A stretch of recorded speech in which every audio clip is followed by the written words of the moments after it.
Agora, esta noite, quero falar sobre o Evangelho de João, capítulo 11, versículo 25. E Jesus está falando com Marta. Lázaro morreu, e Lázaro está no túmulo. E Jesus está tentando confortar Maria e Marta, as irmãs de Lázaro. E aqui está o que ele diz. Jesus disse a ela: Eu sou a ressurreição e a vida. Aquele que crê em mim, ainda que esteja morto, viverá. E todo aquele que vive e crê em mim, nunca morrerá. Crês tu isto? E ela disse-lhe: Sim, Senhor, eu creio. Creio que tu és o Cristo, o Filho de Deus, que havia de vir ao mundo. Você sabe, a Bíblia fala sobre 3 partes de nós. A Bíblia diz que somos construídos com 3 coisas. Primeiro, temos um corpo. Agora, seu corpo permite que você veja pessoas, ande, ouça, aperte uma mão. Mas o corpo nunca pode fazer um amigo. É a alma e a personalidade que tem a capacidade de amar uma pessoa e ter relacionamentos sociais. E a maioria de nós não gosta de ir a funerais.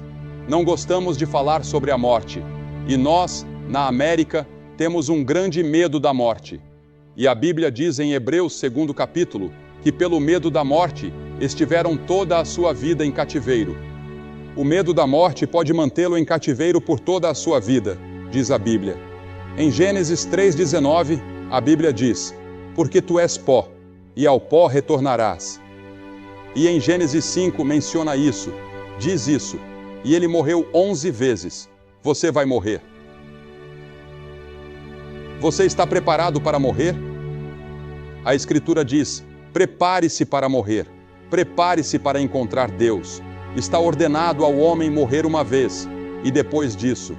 Mas Satanás sussurrou a Adão e Eva e disse: certamente não morrerás.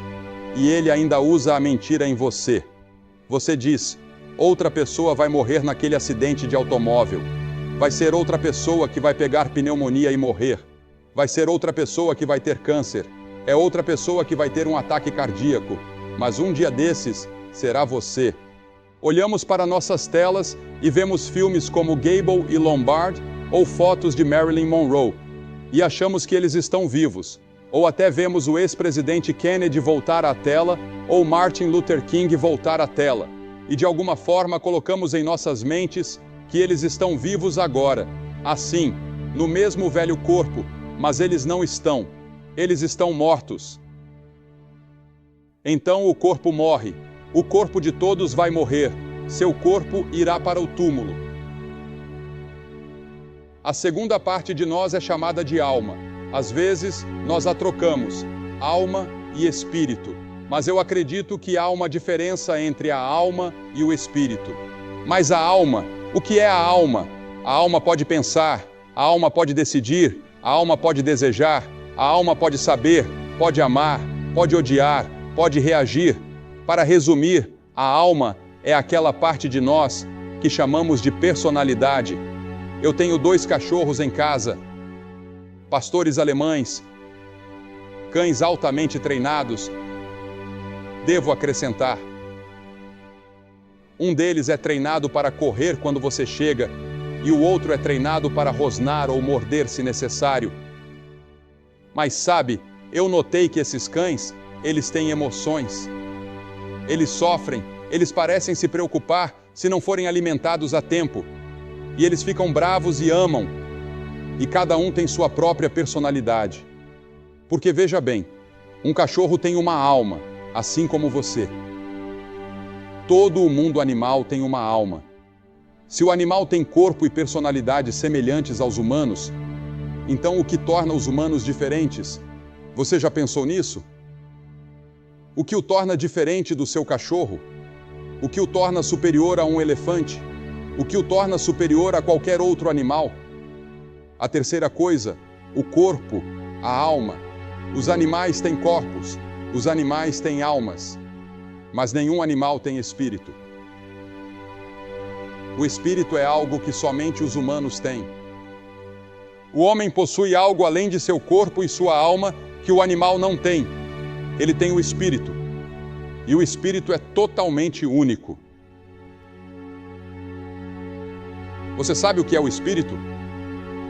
O Espírito é a capacidade de conhecer, desfrutar e ter comunhão com Deus Todo-Poderoso. O Deus do universo, o Deus que fez as estrelas, a lua, o sol e o mundo inteiro. Você, um velhinho, pode ter comunhão com esse Deus poderoso, porque Deus lhe deu um Espírito. Você deu. Você é um Espírito. Seu Espírito vive em seu corpo. Você nasce com esse Espírito. Essa habilidade de ter comunhão com Deus e o Espírito torna até mesmo a pessoa mais baixa do mundo superior ao animal mais elevado. Assim, a raça humana opera em 3 níveis: fisicamente com o corpo, socialmente com a alma, espiritualmente com o espírito. Agora a questão é: o que aconteceu com nossos espíritos? A Bíblia diz que nossos espíritos estão mortos em pecado e transgressões. Nós nos rebelamos contra Deus e nossos espíritos foram separados de Deus e nossos espíritos estão mortos. E a razão pela qual Jesus Cristo veio e morreu na cruz foi para nos reconciliar com Deus. O pecado separou meu espírito de Deus. Não posso ter comunhão com Deus, não posso conhecer a Deus. Posso estudar teologia a vida toda e nunca encontrar Deus. Posso estudar filosofia a vida toda e nunca encontrar Deus. Posso ser o cientista mais brilhante do mundo e nunca encontrar Deus. Porque algo se interpôs entre meu espírito e Deus, e esse algo é pecado. E a Bíblia diz: todos pecaram e carecem da glória de Deus. Você é um pecador. Eu sou um pecador separado de Deus. Este é um planeta em que todos os seres humanos nascem, separado de Deus.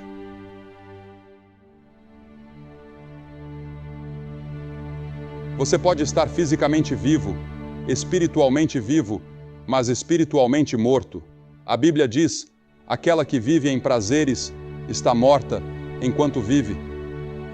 Há uma música country western este ano que tem um cowboy mais velho cantando para um mais novo. É disso que precisamos: cavalos mais rápidos, mulheres mais jovens, uísque mais velho, mais dinheiro. E é isso que o mundo é: vivos, mas mortos. Cavalos mais rápidos. Vivos, mas mortos. Muito parecido com o homem de quem Jesus falou, que era um homem rico, e ele disse: alma, descansa, bebe e alegra-te. Ainda tens muitos anos. Construa celeiros maiores. E Deus o chamou de tolo, e Deus o matou naquela noite. E Deus disse: seu tolo. Muitos de vocês pensam que têm anos e anos e anos e anos, e vocês não sabem que neste exato momento há um dia designado para vocês se encontrarem com Deus. E pode ser esta semana. Nunca sabemos. Nesta passagem que li, Lázaro, uma pessoa que Jesus amava muito, e um dos seus amigos mais próximos tinha morrido. E eu assisti na outra noite na televisão uma reprise daquele filme magnífico de George Stephens, A Maior História Já Contada. E eu pensei que uma das cenas mais dramáticas de todo o filme é quando Lázaro é ressuscitado dos mortos. E eu pensei em Lázaro como ele estava naquele túmulo. Ele estava lá há vários dias, e há várias coisas sobre ele. Enquanto eu olhava e pensava sobre isso, Lázaro não tinha apetite algum quando estava vivo. Ele ficava com fome regularmente, mas enquanto está morto, ele não tem apetite algum. E você sabia que se você está espiritualmente morto, seu espírito está morto? Você não tem apetite algum por Deus. Você não tem apetite algum para ler as Escrituras e para orar e para falar sobre coisas espirituais. Você está espiritualmente morto. Você pode ir à igreja. Milhares de pessoas hoje pertencem à igreja que está espiritualmente morta. Elas realmente não têm apetite por Deus, por comunhão com Deus. E a segunda coisa sobre Lázaro que pensei foi que não havia atividade. Uma pessoa espiritualmente morta não tem atividade espiritual. Ela tem muita atividade física e atividade social, mas pouca atividade em nome do reino de Deus. Alguns meses atrás, minha esposa e eu fomos para a Guatemala com Luiz Palau, que está aqui esta noite. E logo após o terremoto, vimos devastação em uma escala que nunca vimos em nenhum outro lugar do mundo. E nossos corações doeram por aquelas pessoas. E eu disse, pela graça de Deus, faremos tudo o que pudermos pelos famintos, pelos necessitados e pelas pessoas feridas do mundo, estejam elas em casa ou no exterior. Atividade para o reino de Deus. E então, outra coisa sobre Lázaro. Não havia consciência. Ele não estava ciente de seus amigos. Homens mortos não amam. Homens mortos não veem perigo. Homens mortos não se comovem com a fome. Homens mortos não choram. E então a quarta coisa, ele era cego. E a Bíblia diz que nós também somos cegos. Temos cegueira espiritual. Seu espírito pode ser cego. A Bíblia diz que o Deus deste mundo cegou as mentes dos que não creem. Você é espiritualmente cego. E então a quinta coisa sobre ele era que ele cheirava como se estivesse morto há 4 dias. E eles disseram que ele já fede. Mas você sabe o que a Bíblia diz? A Bíblia diz que toda a nossa justiça e nossa bondade que tentamos acumular para agradar a Deus cheiram aos olhos de Deus. É como trapos imundos. A Escritura diz em Isaías 64, capítulo 6, que somos salvos pela graça, por meio da fé que não vem de nós mesmos. É dom de Deus, não de obras, para que ninguém se glorie. E então a sexta coisa sobre Lázaro era que ele estava amarrado. Você sabe, o método oriental de embalsamamento era um dos mais eficazes que o mundo já conheceu. Consistia em envoltórios infinitos, e ainda assim, você está vivo esta noite. Fisicamente, você está vivo no que diz respeito à sua atividade social, mas você está preso e espiritualmente morto. Você está preso por hábitos e pecado. Johnny Cash falou há pouco sobre drogas e álcool, e os homens estão presos pela corrente do hábito. A luxúria e o pecado das drogas, a luxúria por dinheiro, a luxúria da carne, o orgulho da vida, pecados sexuais, tudo isso indica morte espiritual. Almamente, você está vivo. Fisicamente, você está vivo, mas seu espírito está morto para Deus. Você gostaria de ser vivificado esta noite? Totalmente, completamente realizado, totalmente vivo, espiritualmente? O que você pode fazer? Bem, vamos pensar. O que poderíamos fazer por Lázaro agora que ele está morto? Vamos dar-lhe um pouco de comida. Eles dizem, bem, o que precisamos fazer é alimentar a todos. Jesus não alimentou todo mundo quando veio. Você sabia que há milhares de milhões de pessoas famintas no mundo? Temos compaixão. Devemos fazer o que podemos, mas isso não traz reconciliação com Deus. Eles têm uma fome mais profunda, uma necessidade mais profunda a ser satisfeita, e essa é a necessidade de reconciliação com Deus. Você diz, daremos às pessoas uma moradia melhor. Tudo bem, devemos dar às pessoas uma moradia melhor. E eu sou a favor de tudo que possa dar uma moradia melhor às pessoas neste país e às pessoas em todo o mundo. Mas isso não traz o espírito de volta. O espírito está morto. O homem tem uma necessidade mais profunda. A maior necessidade do homem é a reconciliação com Deus. E foi isso que Cristo veio fazer na cruz. Você diz, bem, talvez eles precisem de mais entretenimento, mudar o ambiente deles, sabe? Muitos intelectuais hoje, eu percebo, estão ficando desiludidos com toda a raça humana. Eles estão desiludidos porque não conseguem entender que o problema da raça humana é um problema espiritual. O problema da raça humana não é um problema da alma. O problema da raça humana não é um problema físico. O problema da raça humana é um problema espiritual. O espírito do homem está separado de Deus. Ele odeia, ele mente, ele engana, ele luta, ele mata, ele faz guerra, porque seu espírito não está certo com Deus. Então o homem precisa endireitar seu espírito com Deus. Há uma grande coisa que um homem morto precisa. Você sabe o que é? Ele precisa de vida. E o próprio Jesus afirma ser a vida que os homens espiritualmente mortos precisam.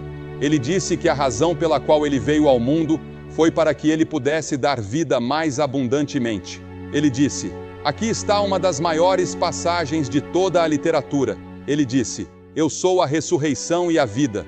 Agora, se você fosse uma pessoa morta deitada em um túmulo, você não gostaria de ouvir isso? Eu sou a ressurreição e a vida. Aquele que crê em mim, ainda que esteja morto, viverá. Você crê em Jesus Cristo. Isso significa se comprometer, entregar sua vida a Ele, recebê-lo como seu Senhor e seu Salvador. E você pode ter vida espiritual. Além disso, a Bíblia diz que seu corpo um dia será ressuscitado dos mortos. Você diz: como pode ser isso? Eu não sei como pode ser. Eu só sei que a ciência diz que nenhum produto químico se perde no mundo hoje. E o Deus que o fez no começo pode juntá-lo novamente. Mas seu espírito será unido ao seu corpo novamente no mundo futuro. Se você conhece Jesus Cristo, eu sou a ressurreição e a vida. Aquele que crê em mim, ainda que esteja morto, viverá. E todo aquele que vive e crê em mim, nunca, nunca, nunca morrerá. Seu espírito pode ser vivificado e ter comunhão com o Deus do universo, crendo em Jesus Cristo. Agora, isso é essencialmente e basicamente o que o Evangelho é. E é por isso que é chamado de boas novas para o mundo. É isso que a palavra Evangelho significa, boas novas. E são boas novas para milhões e bilhões de pessoas que estão mortas para Deus, para dizer que há uma pessoa que pode lhe dar vida espiritual e mudar você e fazer de você uma nova pessoa. Você não ganha vida eterna quando morre, você ganha vida eterna no momento em que recebe a Cristo. Você pode ter comunhão com Deus por meio da leitura da Bíblia, por meio da oração, por meio da comunhão com outros cristãos. Você tem comunhão com Deus. Seu espírito está vivo, seu corpo pode ficar cansado, seu corpo pode ficar com fome, seu corpo pode estar na prisão, seu corpo pode ser destruído pelas cicatrizes do pecado que já aconteceram, mas Deus perdoará o pecado que surgiu entre você e Deus. Ele o ajudará e o restaurará de 1000 maneiras. Mas você tem que estar disposto a ir até o fim. Você sabe por que algumas pessoas realmente nunca encontram Deus? Elas não estão dispostas a ir até o fim. Elas querem ir a metade do caminho, 1/3 do caminho, metade do caminho, 3/4 do caminho, 90% do caminho, 99% do caminho. Mas Jesus não vai aceitar você. Ele diz que é tudo. É por isso que ele disse naquele capítulo que lemos ontem à noite, ele disse: eu não vou me comprometer com você. Você acredita em mim, mas eu não acredito em você. Eu sei o que está em seu coração. Eu sei o que você está segurando. Você tem que estar disposto a entregar tudo se quiser ter vida eterna. Então ele se virou e perguntou a Maria e Marta. Ele disse: vocês creem nisso? E Marta respondeu e disse: sim, Senhor. Eu creio que você é o Cristo, o Filho do Deus vivo que deveria vir ao mundo. E você sabe, Jesus fez uma coisa interessante. Ele chorou. E o versículo mais curto da Bíblia é: Jesus chorou. Apenas 3 vezes Jesus chorou. Ele chorou no túmulo de Lázaro. Ele chorou no Getsêmani, na noite anterior ao Calvário. E ele chorou pela cidade de Jerusalém, quando viu que Jerusalém o estava rejeitando como o Salvador. E ele chora esta noite, eu acredito, pelas grandes cidades da América, ao ver a grande maioria das pessoas o ignorando, continuando em sua morte espiritual, como dançando no Titanic antes de bater no iceberg. E ele chora. Há milhões hoje à noite no túmulo do pecado, há milhares aqui hoje à noite no túmulo do pecado. Você precisa ser despertado. Muitos de vocês estão presos a um hábito maligno, forte demais para quebrar, pior do que uma morte em vida. O que era Jesus?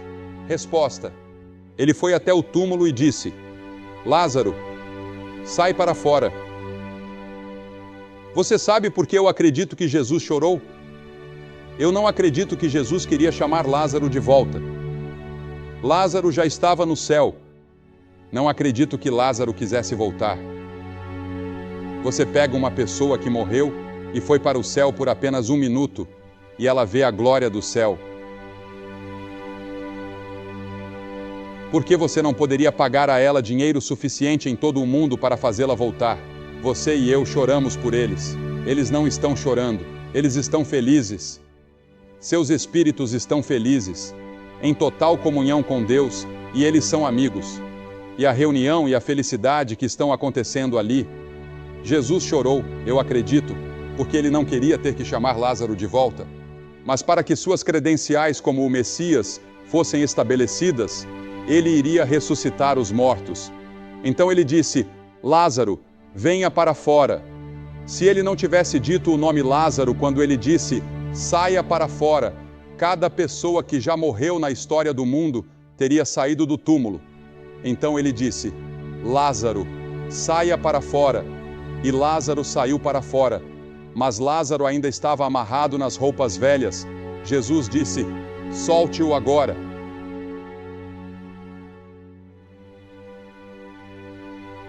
Você e eu temos que ser soltos. Depois que chegamos a Cristo, temos que ser libertos de nossos pecados, das coisas que nos prendiam. Temos que ser libertos. E há muitas pessoas que me dizem: Billy, eu gostaria de vir a Cristo, mas acho que não conseguiria resistir. Você está certo, você não pode resistir, mas Ele vai te segurar. E Johnny estava nos contando há um momento sobre aquele versículo em 1 Coríntios que ele encontrou. E que verso maravilhoso! Não vos sobreveio tentação, senão humana. Mas Deus não permitirá que sejais tentados acima do que podeis suportar, mas, com a tentação, abrirá um caminho para escapar. E até eu esqueci, Johnny, porque tem uma frase ali que diz: Deus é fiel. Deus é fiel e não permitirá que você seja tentado. Em outras palavras, Deus faz uma provisão para a sua vida cristã. Ele lhe dá o Espírito Santo. O Espírito Santo vem para viver dentro de você e lhe dá poder sobrenatural para viver uma vida sobrenatural. E seu espírito é vivificado e você tem comunhão com Deus. Estou perguntando a você, esta noite, você receberá a Cristo? Você está disposto a ir até o fim com Ele e comprometer tudo a Ele? Sua mente, seu coração, seu corpo, seus amigos, sua família. E você gostaria de dizer: esta noite eu quero meus pecados perdoados. Eu quero saber que estou indo para o céu. Eu quero a vida eterna. Eu quero que Jesus entre em meu coração. Vou pedir para vocês fazerem algo que não podemos fazer hoje à noite. Toda noite este estádio tem ficado quase cheio, não tanto quanto está hoje à noite. E colocamos pessoas no chão hoje à noite. E quando colocamos vocês no chão, sabíamos que não poderíamos chamar as pessoas para a frente como normalmente fazemos. Então, vou pedir a todos vocês que querem receber a Cristo, quero que fiquem de pé onde estão. Não vamos pedir que venham para a frente. Apenas levante-se onde você está e fique ali em silêncio e em oração e com as cabeças abaixadas. E eu vou pedir a cada cabeça abaixada e a cada olho fechado e a todos em atitude de oração. E esta noite você quer Cristo em seu coração, você quer a vida eterna, apenas levante-se e continue de pé em todo o lugar. Centenas de vocês, levantem-se agora mesmo.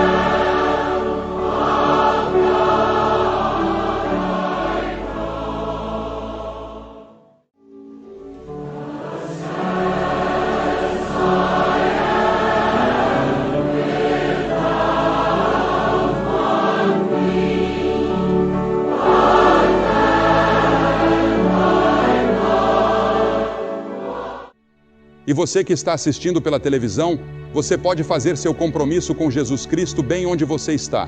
Com essas centenas e talvez milhares aqui que estão fazendo seu compromisso com Cristo agora, você pode dizer sim a Jesus Cristo onde quer que esteja. Deus o ajude a fazer esse compromisso agora mesmo.